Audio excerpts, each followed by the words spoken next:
मोठी बातमी, महाराष्ट्रातील सत्ता संघर्षाबाबतची ही बातमी।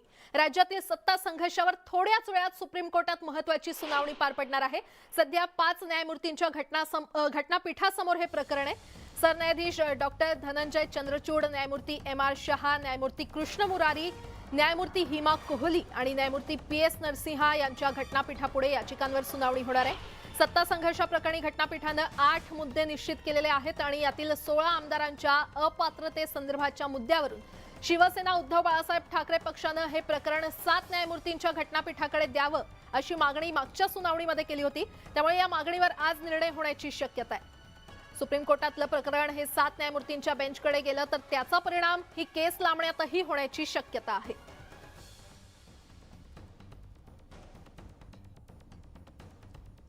आणि यावरच अधिक बोलण्यासाठी नागपूर उच्च न्यायालयाचे वरिष्ठ वकील एस सन्याल आपल्यासोबत जोडले गेलेले आहेत।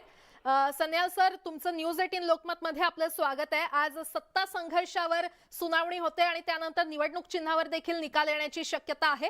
कसं पाहता या सुनावणीकडे? आज तरी निकाल येईल का?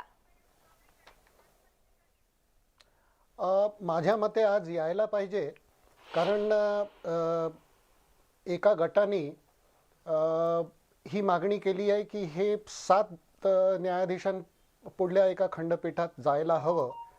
याचं कारण असा की याच्या आधी 2016ला नबम रेबियाच्या केसमध्ये 5 जजेसनी आधीच आपला निर्णय दिलेला आहे आणि तो निर्णय जोपर्यंत आहे तोपर्यंत काही म्हणजे याच्या पुढे जाण्याकरता 7 जजेसच्या खंडपीठाची गरज आहे असं मला वाटतं। आणि म्हणून मला असं वाटतं की आज याचा निर्णय होईल आणि कारण याचा अल्टिमेट डिसिजन जे आहे ते 7 जजेसच्या खंडपीठापुढेच लावावा लागणार आहे। बरं, मात्र उद्धव ठाकरे पक्षाने 5 ऐवजी 7 न्यायमूर्तींच्या घटनापीठाकडे हे प्रकरण सुपूर्द करावं अशी मागणी केली। नेमकं कारण काय असावं? उद्धव ठाकरे पक्षाला याचा फायदा होईल का? हो, याचा फायदा होईल, कारण शिंदे पक्षाने ह्या 2016च्या निर्णयावर आधार करून त्यांनी आपला डिफेन्स मांडलेला आहे। म्हणून उद्धव ठाकरेंच्या गटाला हे गरजेचं आहे की त्यांनी ही बाब 7 जजेसच्या खंडपीठापुढे न्यावी। बरं सर, निवडणूक चिन्हाच्या सुनावणीबद्दल बोलूया। कोणी किती कागदपत्र, कोणती कागदपत्र सादर केलेत याचा दोन्ही पक्षांना कसा फायदा होईल आणि यावेळी नेमके कोणकोणते मुद्दे लक्षात घेतले जातील? याचा माझ्या मते हा शो ऑफ स्ट्रेंथ असतो जे इलेक्शन कमिशन पुढे मांडल्या जातं आणि रिप्रेझेंटेशन ऑफ पीपल ऍक्ट खाली हे करण्यात येतं। तर जोपर्यंत हा इशू डिसाईड होत नाही, आज जे माननीय सर्वोच्च न्यायालयापुढे जो इशू आहे, जोपर्यंत हे डिसाईड होत नाही तोपर्यंत माझ्या मते इलेक्शन कमिशन सुद्धा काही याच्यावर निर्णय घेऊ शकणार नाही। बरं, जसं सत्ता संघर्ष कारण हे वादग्रस्त आहे। बोला सर। आणि हे वाद शो ऑफ स्ट्रेंथचं असल्यामुळे हाऊसमध्ये एक पहिला राऊंड यांचं भांडणाचं झालं। आता दुसरा राऊंड जो आहे तो इलेक्शन कमिशन पुढे राहणार, पण जोपर्यंत हा इशू डिसाईड होत नाही की बेसिक मुद्दा जो आहे तो कोण डिसाईड करेल, कारण 5 जजेसच्या खंडपीठाचा एक जो 2016चा निर्णय आहे नबम रेबियाचा, तो मात्र शिंदे गटाला फेवर करणार आहे। बरं सर, जसं तुम्ही म्हणालात हा इश्यू जोपर्यंत डिसाईड होत नाही तोपर्यंत निकाल येणं थोडं कठीण आहे। जसं सत्ता संघर्षाप्रकरणी 8 मुद्दे न्यायाधीशांकडे समोर आहेत, घटनापीठाकडे समोर आहेत, त्यामुळे त्याचा जो काही निकाल येईल तो निवडणूक चिन्हाबद्दल त्याच्यावर त्याचा परिणाम होईल का? त्या निकालावर परिणाम होऊ शकतो का? त्याच्यावर बिलकुल त्याच्यावरच त्याचा परिणाम राहणार आहे त्या निर्णयाचा। आणि कदाचित 7 न्यायमूर्तींचं जे खंडपीठ राहील आहे ते सुद्धा याच्यावर भाष्य करू शकतं। बर, आज जर निकाल लागला तर कोणाला नेमका किती फायदा होईल? हे खूपच क्लिअर आहे की जर 7 जजेस पुढे हा इशू गेला तर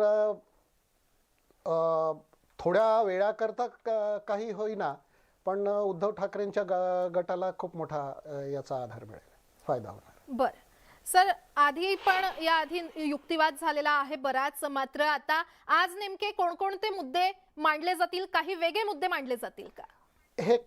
हे सांगणं आता सध्या स्थितीत कठीण आहे. आपल्याला थोडंसं थांबावं लागेल, याचं आपल्याला उत्तर मिळेलच. बर सर, तुमचा इतका अभ्यास आहे, तुम्ही इतकी वर्ष अशी सगळी प्रकरणं पाहिलेली आहेत, त्यामुळे माझ्या मते माननीय राज्यपालाचे काय पॉवर्स आहेत संविधानाखाली, त्याच्यावर फारसं अवलंबून राहिलं आहे. कारण त्याचे लिमिटेड पॉवर्स किती लिमिटेड राहतील बरं, ते पॉवर्स एक्सरसाइज करताना काउन्सिल ऑफ मिनिस्टर्सची पोझिशन काय राहणार आहे याच्यावरही खूप काही निर्भर करत आहे. निश्चितच. धन्यवाद सर, धन्यवाद तुमच्या या सविस्तर विश्लेषणासाठी. आणि यावरच अधिक बोलण्यासाठी वरिष्ठ कायदेतज्ञ उज्ज्वल निकम सर आपल्यासोबत जोडले गेलेले आहेत. निकम सर, न्यूज 18 लोकमत मध्ये आपलं स्वागत आहे. आज संपूर्ण राज्यासाठी, सत्ताधाऱ्यांसाठी आणि निश्चितच विरोधकांसाठी देखील महत्त्वाचा दिवस आहे. सत्ता संघर्षावर सुनावणी पार पडते आणि त्यानंतर निवडणूक चिन्हावर देखील निर्णय येऊ शकतो. कसं पाहता या दोन्ही सुनावणीकडे? आज तरी निर्णय येईल का? प्राजक्ता, आज निर्णय येणं अपेक्षित नाही. याला कारण असं आहे की ठाकरे गटाकडून सर्वोच्च न्यायालयामध्ये कालच एक अर्ज दाखल करण्यात आला आणि त्यांनी सांगितलं की हा जो सत्ता संघर्षाचं जे घटनापीठापुढे जो प्रश्न आहे हा 7 न्यायाधीशांच्या लार्जर बेंचकडे सोपवण्यात यावं. आपल्याला आठवत असेल की यापूर्वी सर्वोच्च न्यायालयाच्या घटनापीठाने ठाकरे गट आणि शिंदे गट दोन्ही गटाच्या वकिलांना सांगितलं होतं की आम्ही 10 जानेवारीला जी सुनावणी करणार आहोत त्यात प्राथमिक कोणत्या मुद्द्यावरती सुरू करावी याचं दोघंही साईडच्या वकिलांनी सांगावं. परंतु दोघंही साईडच्या वकिलांचं मतैक्य न झाल्याने सर्वोच्च न्यायालयापुढे आज कोणत्या प्रश्नावरती सुनावणी सुरू करतील हे बघणं मोठं औत्सुक्याचं राहील. पण त्यापूर्वी काल ठाकरे गटातर्फे असं सांगण्यात आलं की जो नाबाम रबियाचा 2016ला सर्वोच्च न्यायालयाच्या घटनापीठाने निकाल दिलेला आहे त्याचा फेरविचार होणं गरजेचं आहे. कारण असं आहे की सर्वोच्च न्यायालयाने हा घटनापीठाचा निकाल देताना काही महत्त्वाच्या मुद्द्यांचा विचार केला नाही, म्हणून जो नाबाम रबियाचा निकाल आहे त्याचा गैरफायदा शिंदे गट घेत आहे आणि म्हणून हा प्रश्न अगोदर निकाली निघाला पाहिजे अशी मागणी ठाकरे गटाकडून आज करण्यात येईल आणि त्यावरती सर्वोच्च न्यायालय काय भूमिका घेतं हे बघणं महत्त्वाचं ठरेल. निकम सर, ठाकरे गटानं 5 ऐवजी 7 न्यायमूर्तींच्या घटनापीठाकडे हे प्रकरण सुपूर्द करावं अशी मागणी केली आहे. ही मागणी नेमकी का केली असावी आणि ठाकरे गटाला याचा नेमका कसा फायदा होईल? असं आहे की नाबाम रबियामध्ये 2016ला ज्या 5 न्यायाधीशांच्या घटनापीठाने एकमुखी असा निर्णय दिला की ज्यामध्ये माजी सरन्यायाधीश रमन्ना हे देखील एक न्यायाधीश होते आणि त्यांनी असा निर्णय दिला होता की स्पीकर किंवा डेप्युटी स्पीकर यांच्या विरुद्ध जर आमदाराने अविश्वासाचा प्रस्ताव आणला असेल तर त्यावेळेला स्पीकर किंवा डेप्युटी स्पीकरला त्या आमदारांना आमदार अपात्रतेची कारवाई करता येणार नाही 10 शेड्यूल प्रमाणे, असा हा तो निर्णय आहे. आता त्याच्यामुळे ठाकरे गटाने सांगितलेलं आहे की यापूर्वी शिंदे गटांनी देखील डेप्युटी स्पीकर जे होते नरडी झिरवाळ यांच्या विरुद्ध अविश्वासाचा प्रस्ताव आणलेला आहे आणि त्याचा गैरफायदा हा शिंदे गट घेत आहे अशी तक्रार ठाकरे गटातर्फे सर्वोच्च न्यायालयात करण्यात आली आणि म्हणून जो नाबाम रबियामधला निकाल दिलेला आहे याचा फेरविचार होणं गरजेचं आहे. त्याला प्रामुख्याने त्यांनी 2 कारणं दिलेली आहेत. पहिलं कारण असं त्यांनी सांगितलेलं आहे की घटनेच्या 179 ह्या आर्टिकलनुसार स्पीकरला काढण्याचा अधिकार जो आहे हा विधिमंडळाच्या सभासदाला आहे. परंतु ज्या वेळेला स्पीकर हा भारतीय 10 शेड्यूल प्रमाणे एखाद्या आमदाराच्या अपात्रतेची कारवाईला सुनावणी घेत असतो, त्यावेळेला तो न्यायाधीशाची भूमिका घेत असतो आणि न्यायाधीशाची भूमिका स्पीकरची एक आहे आणि त्याचप्रमाणे घटनेनुसार स्पीकरला काम चालवण्याचा अधिकार देखील एक आहे. अशा दोन भिन्न भूमिका आहेत. परंतु जर आमदारांना अपात्र करायचं असेल आणि त्या आमदारांनी हे ओळखून जर आपल्या स्पीकरच्या विरुद्ध अपात्रतेची नोटीस बजावली असेल तर मग त्याला आणता येणार नाही. म्हणून नाबाम रबियाचा निकालाचा फेरविचार गरजेचा आहे असं ठाकरे गटाचं म्हणणं आहे. आता ह्या जरी यांचं म्हणणं असलं दोघाही गटांचं तरी आपण हा एक विचार केला पाहिजे की नाबाम रबियामध्ये जो निकाल दिला, अरुण एकमुखी निर्णय दिला, त्यामध्ये 2015 साली म्हणजे 19 नोव्हेंबर 2015 साली 14 आमदारांनी स्पीकरच्या विरुद्ध अविश्वासाचा ठराव आणला होता. मी अरुणाचल प्रदेशच्या फॅक्ट सांगतोय. 14 नोव्हेंबर 2015 ला आणि 7 डिसेंबर 2015 ला त्या स्पीकरने, अरुणाचल प्रदेशच्या स्पीकरने त्या आमदारांना अपात्र का करू नये अशी नोटीस काढली. आता ही काढल्यानंतर त्याचं उत्तर त्याने 14 डिसेंबरला मागितलं. 7 डिसेंबरला नोटीस काढली, 14 डिसेंबरला उत्तर मागितलं आणि 15 डिसेंबरला त्या 14 आमदारांना त्यांनी डिस्क्वालिफाय केलं 10व्या परिशिष्टानुसार. आणि मग हे प्रकरण सर्वोच्च न्यायालयात पुढे गेलं आणि सर्वोच्च न्यायालयाने सांगितलं की तुमच्या विरुद्ध आणलंय. तर महाराष्ट्रात काय घडलं? महाराष्ट्रात 1 जून 2022 ला शिवसेनेचे एकूण 55 आमदार होते. आता ह्या 55 आमदारांपैकी 22 जून 2022 ला एकूण 34 आमदारांनी ठाकरे डेप्युटी स्पीकर नरहरी झिरवाळ यांच्या विरुद्ध अविश्वासाचा प्रस्ताव आणला. 22 जूनला आणला. 22 जूनला आणल्यानंतर 25 जूनला नरहरी झिरवाळ यांनी 10व्या परिशिष्टानुसार त्या 16 आमदारांना का अपात्र करण्याची नोटीस काढली. हे 16 आमदार पुढे गेलेत, सर्वोच्च न्यायालयात गेले, त्यांनी स्टे मिळवला, तो भाग वेगळा आहे.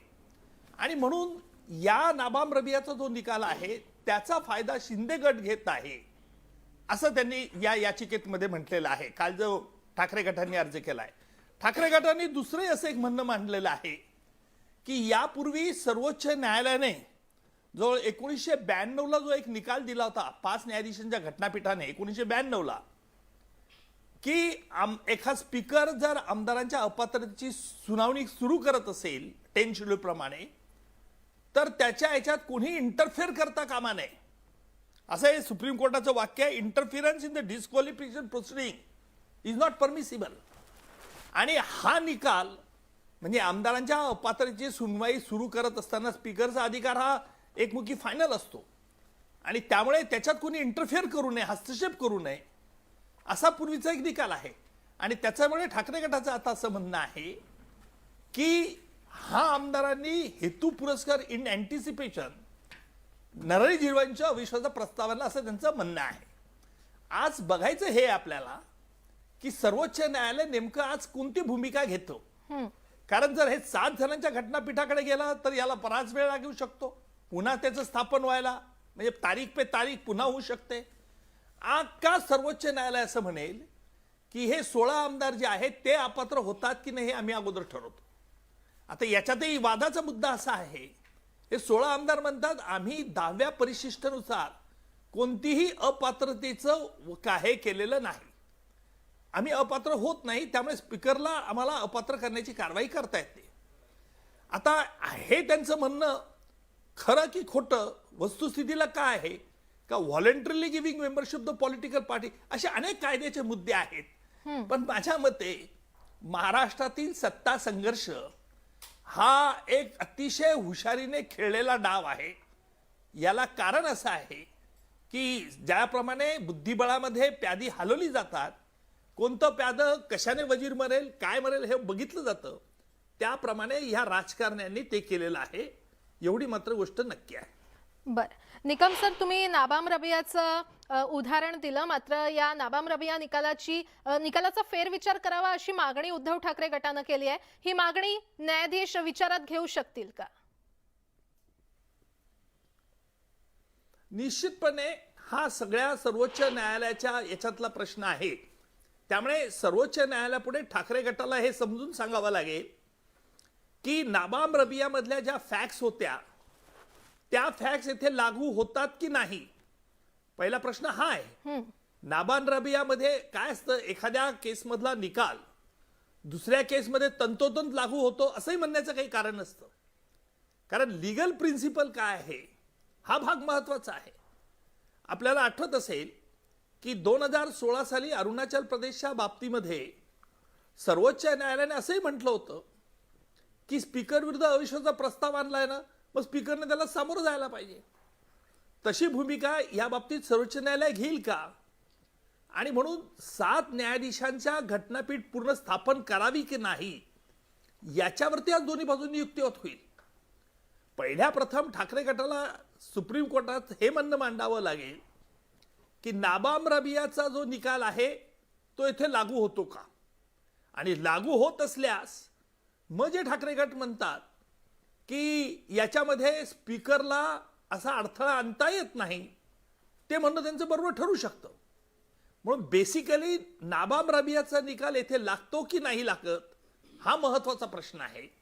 आणि दुसरी महत्वाची बाब अशी आहे की नरहरी झिरवाळ यांच्या विरुद्ध अविश्वासाचा प्रस्ताव आणल्यानंतर त्यांनी डिस्क्वालिफिकेशनची कारवाई सुरू केली का?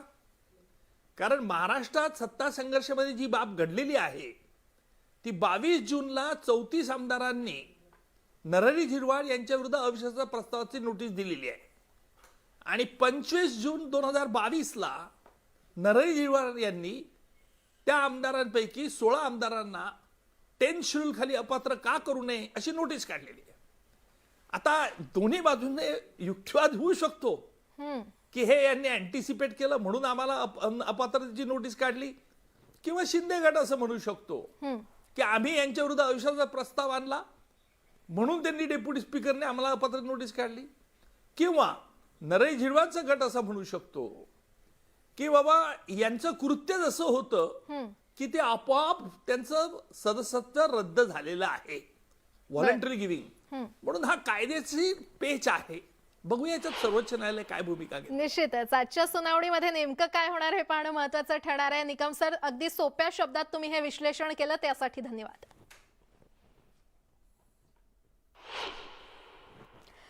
आणि आता वळूयात पुढच्या बातमीकडे. शिक्षक पात्रता परीक्षा घोटाळ्यानंतर आता शिक्षण क्षेत्रामध्ये दुसरा मोठा घोटाळा उघडकीस आलेला आहे. विद्येचं माहेरघर म्हणून ओळख असलेल्या पुण्यामध्ये सीबीएसई बोर्डाच्या 3 शाळांचं शासन सर्टिफिकेट बोगस असल्याचं उघड झालं होतं.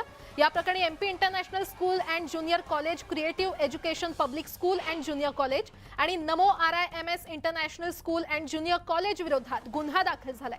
समर्थ पोलीस स्टेशनकडून या शाळांसह अज्ञात व्यक्तीविरोधात गुन्ह्याचा तपास करण्यात येतोय. पुण्यामध्ये सीबीएसई शाळांना राज्य शासनानं बोगस सर्टिफिकेट 12 लाखांना विकणाऱ्या टोळीचा पर्दाफाश झाल्यामुळे खळबळ उडाली आहे. आणि या संदर्भात अधिक माहिती देत आहेत आमचे प्रतिनिधी वैभव सोनावणे आपल्यासोबत जोडले गेलेले आहेत. वैभव, शाळांसह एका अज्ञाताविरोधात गुन्हा दाखल झालाय, काय सविस्तर अपडेट? 3 वेगवेगळ्या संस्थांची नावं जी शिक्षण उपसंचालक कार्यालयानं जाहीर केलेली होती, ज्याच्यामध्ये सीबीएसई साठी राज्य सरकारची जी NOC ना हरकत प्रमाणपत्र लागतं ते बनावट असल्याचं तपासामध्ये समोर आलेलं होतं. आता संस्थाचालक जे आहेत या संस्थाचालकांकडून वेगळा दावा करण्यात येतोय. त्यांचं म्हणणं आहे की आमच्याकडे अशा शाळाही नाहीत आणि त्यांनी या प्रकारच्या सर्टिफिकेटसाठी किंवा NOC साठी अर्जही केलेला नव्हता. त्यामुळे काही काळ गोंधळाचं वातावरण होतं. मात्र शिक्षण विभागाचा अहवाल जो आहे तो काल शिक्षण संचालकांकडे सादर झाल्यानंतर रात्री उशिरा समर्थ पोलीस ठाण्यामध्ये या अज्ञाताच्या विरोधामध्ये गुन्हा जो आहे तो दाखल करण्यात आलेला आहे. आणि याच गुन्ह्याच्या संदर्भाने या तिन्ही संस्थांकडे तपास जो आहे तो होण्याची शक्यता आहे. जी माहिती सूत्रांकडून आपल्याला मिळते त्याच्यानुसार शिक्षण विभागाला काही ट्रान्झॅक्शनचे डिटेल मिळालेले आहेत जे या NOCच्या संदर्भाने असू शकतात संस्थांचे, असं गोपनीय अहवालामध्ये म्हटलेलं आहे. त्याच्यामुळे संस्था सुद्धा या तपासामध्ये रडारवरती असतील आणि नेमकी कोण व्यक्ती हे बनावट सर्टिफिकेट मंत्रालयातून प्रोड्यूस करत होती किंवा आणत होती, शिक्षण विभागाकडे ती कुठून पोहोचली, कशी पोहोचवण्यात आली, या सगळ्या बाबींचा तपास होणं निश्चितच. आता या तपासात नेमकं काय पुढे येतं हे पाहणं महत्त्वाचं ठरणार आहे. वैभव, अपडेट घेत राहू. तुर्तास धन्यवाद या सविस्तर माहितीसाठी. बिलाच्या रकमेवरून ग्राहकाला हॉकी स्टिक आणि रॉडनं मारहाण केल्याची धक्कादायक घटना अंधेरी इथे घडलेली आहे. हॉटेलमधील कर्मचाऱ्यांनी ही मारहाण केल्याची माहिती आहे. अंधेरीच्या वेस्टर्न एक्सप्रेस हायवेजवळ रिक्षात बसलेल्या या ग्राहकांना मध्यरात्रीच्या सुमारास ही तुफान हाणामारी करण्यात आली आहे. या घटनेचा व्हिडिओ व्हायरल झाला असून अंधेरी पोलिसांकडून गुन्हा दाखल करण्यात आला आहे.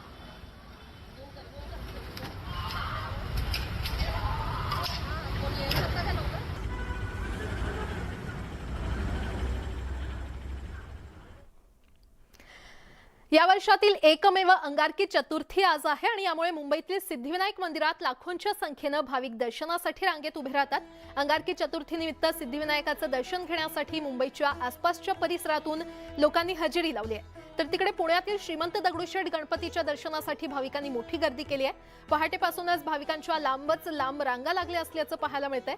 अंगारकी चतुर्थीनिमित्त मंदिरावर फुलांची आकर्षक अशी सजावट करण्यात आलेली आहे. तर तिकडे कल्याण तालुक्यातील टिटवाळा गणपती मंदिरात अंगारकी चतुर्थीनिमित्त भाविकांची अलोट गर्दी झाली आहे. राज्यभरातून सुमारे 30 ते 40 हजार भाविक आज या ठिकाणी दर्शनासाठी येणार असल्याची माहिती मंदिर विश्वस्तांनी दिलेली आहे. आणि त्यानंतर जळगाव येथील प्रसिद्ध असलेल्या तरसोद आणि पद्मालय गणपती मंदिरावर आज सकाळपासूनच अंगारिका चतुर्थी निमित्त दर्शनासाठी भाविकांनी मोठी गर्दी केली होती. भाविकांचं श्रद्धास्थान असलेलं जिल्ह्यातील मंदिरावर सकाळपासूनच दर्शनासाठी भाविकांनी मोठी गर्दी केली आहे आणि या मंदिरात येण्यासाठी जळगाव आगारातील विशेष आणि ज्यादा बसेसची व्यवस्था एसटी महामंडळाच्या वतीनं करण्यात आली आहे. तर वर्षाच्या सुरुवातीला चाललेल्या अंगारकी चतुर्थीनिमित्त पुण्यातील श्रीमंत दगडूशेठ गणपतीच्या दर्शनासाठी भाविकांनी मोठी गर्दी केली आहे. पहाटेपासूनच भाविकांच्या लांबच लांब रांगा लागल्याचं पाहायला मिळतंय. अंगारकी चतुर्थीनिमित्त मंदिरावर फुलांची आकर्षक अशी सजावट करण्यात आलेली आहे आणि या वर्षातील ही एकमेव अंगारकी चतुर्थी आहे. म्हणूनच मंदिर ट्रस्टनं देखील ऑनलाईन दर्शनाची सुविधा उपलब्ध केली आहे. आज अंगारकी चतुर्थी वर्षातून एकदाच यावेळेस हा योग येतोय. म्हणूनच आपण पहाटेपासून बघतोय या दगडूशेठ मंदिरात भाविकांनी लांबच लांब रांगा लावल्या. थेट बाहेर तिकडे आप्पा बळवंत चौकापर्यंत ही लाईन गेलेली आहे. मग सकाळपासून किमान काही हजार लोकांनी दर्शन घेतल्याने अजूनही लांबच लांब रांग सुरू आहे. आत्ता आपण गाभाऱ्यात आहोत थेट आणि आपल्यासोबत आहेत महेश सूर्यवंशी ट्रस्टी मंदिराचे. मला सांगा, आज पहाटे गायन सेवा पण झाली इथे, काय काय? आज अंगारकी चतुर्थी आहे आणि या वर्षातली ही एकमेव अंगारकी चतुर्थी आहे. त्यामुळे पहाटे 3 पासून भक्तांनी खूप मोठ्या रांगा लावलेल्या आहेत. दिवसभरात रात्री 2 वाजेपर्यंत हे दर्शनाची व्यवस्था असते आणि 3.5-4 लाख लोक आज दर्शन घेतील असा अंदाज आहे. आज पहाटे स्वराभिषेकाने आरंभ झाला.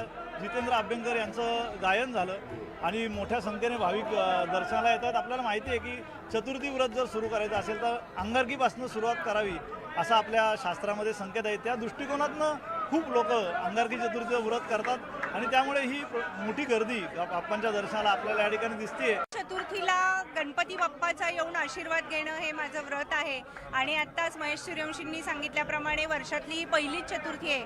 बाप्पाच्या आशीर्वादाने हे वर्ष आपल्याला सगळ्यांनाच आरोग्यदायी जावो हीच बाप्पाचरणी प्रार्थना आहे. देवस्थानच्या वतीने शमीचं रोप हे सगळ्यांना दिलं जातं. Journalist Ganesh Kadam, Chandrant Phunde, news 18 Lokmat, Pune.